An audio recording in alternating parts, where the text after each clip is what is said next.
ఇందాక ఒక కళాఖండం చూపించాను కదా, ఇప్పుడు ఇంకొక కళాఖండం చూపిస్తాను. ఈ కళాఖండంలో అయితే డైరెక్ట్గా జగన్మోహన్ రెడ్డి దేవుడే, ఇంకా అసలు సమస్య లేదు. ఇంకా అసలు మంచి కాదు జగన్మోహన్ రెడ్డి. జగన్మోహన్ రెడ్డి అనే వ్యక్తి అసలు మనిషే కాదు, దేవుడు. కలిసి చూడండి, వినిపిస్తాను చూడండి కళాఖండం. Ready, action. నాన్న, ఎందుకు నాన్న జగన్ని దేవుడు అని పిలుస్తారు? మనల్ని కంటికి రెప్పలా కాపాడుతున్న దేవుడమ్మా జగనన్న. అలాంటి జగనన్నని దేవుడనక ఏమనాలి? నిజంగా కళ్ళనీళ్ళు వస్తున్న వీడియో చూసిన తర్వాత మనిషిగా దేవుడే, అదే దేవుడు చాలా అన్యాయం చేసాడు. మనకి సామాన్యుని మట్టి కరిపించేసాడు, చదువుకున్న వాళ్ళకి ఉద్యోగాలు లేకుండా చేసాడు, చదువుకున్న వాళ్ళు బెచ్చగాలను చేసాడు. వాటి గురించి కూడా చెప్తే బాగుంటుంది జగనన్న. అన్న నువ్వు మంచిగా కాదు అన్న, ఇంక దేవుడు అన్న, ఇంక నువ్వు ఇంకా దండం పెట్టాలన్న. రేపు పొద్దు నుంచి నేను కూడా ఒక ఫోటో ఎక్కడొక్కడ పడేసాను.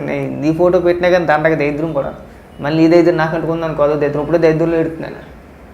అది చెడి అమ్మ జీవితం మనిషి కాదు, ఇంకా దేవుని చేస్తారు. ఇంకా అన్న దయచేసి ఈ యాడ్లోని చిన్నపిల్లల్ని, ఆడపిల్లల్ని, మహిళల్ని తీసుకురామక్కన్న. వద్దు, అంత ప్రచారపించొద్దు మనకి. మనం చేసింది సత్యదేవి కానీ ఇక్కడ ఇలాంటి ఇంకా దేవుడు, ఇంక దేవుడితో పోల్చేసి మాకు చెప్పుదేవి పిల్ల కొట్టేస్తారు. బాగా గుర్తుపెట్టుకుని నువ్వు దేవుడు గీవుడు అని చెప్పేసి నేను పిచ్చపిచ్చారులని ఇచ్చామంటే కనుక నేను బూతులే తిడతాను. నేను దేవుడు అట్ట దేవుడు, సొంత బాబాయ్ని ఏం చేసినాడు దేవుడు చెప్పుకుంటే సిగ్గు కూడానా?